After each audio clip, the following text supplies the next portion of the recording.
Thanks, Rance. It's now time for Mental Wellness Wednesday. Our friend Dr. Tracy Alloway is back, and today we're talking about teens and social media. So this is pretty interesting because last week the Surgeon General recommended that teens should not be on social media because of the effect that it has on these young developing minds. And we wanted to bring this up with you and have you weigh in on it and, talk about the science behind really like what's happening with teenagers in this. Yeah, and it's such a fascinating question too.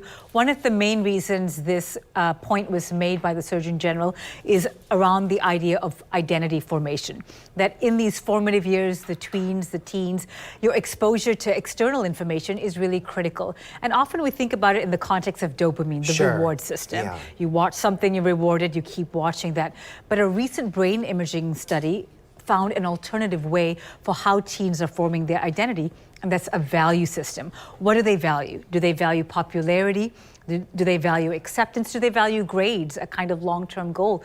And this is a really important part, that the values that they get to create and then weighing the pros and cons really feeds into how they form their sense of self. I'll tell you, it's really dangerous too if you think about it, because this is how teens communicate. So it's not even just the picture or the video that they're sharing, but they message each other. Yes. So they don't, they're not on, calling each other like we were when we were younger, or if somebody had like a party line, you can have 10 of your friends.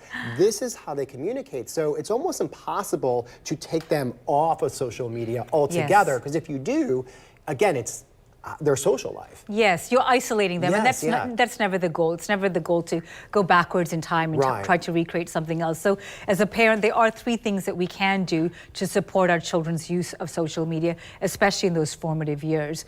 And the first thing is to create a space for them to share with you, to trust you, and allow them to know that, hey, I'm feeling a little uncomfortable about this, or just letting them know that you're not going to come down and criticize their actions right away. So kind of creating that safe environment that whenever they need you, you are there, right? Absolutely, and it's harder to do, I recognize that, but it is such an important thing to keep in mind. And not even just with social media, but just as they develop, situations are going to be more adult situations, so you want to be a part of that. So that's really important. So that's number 1. Number 2 then is teach them how to set their own boundaries. That's really important. Yes, and this again feeds into the idea to move away from being that kind of helicopter parent where you're telling them the boundaries, but you get them to identify what makes you feel uncomfortable. So the first step in setting boundaries is to know what you don't want. So help them understand, I didn't like that text. I didn't like that type of communication. I found that a little bullying. I found that to be a little harassing. Let them begin to identify that on their own, so they can create their own boundaries. Yeah, no, that makes a lot of sense. And then the last one, your behavior as a parent, well, you are a model. And that's really important. They feed off that. They see it.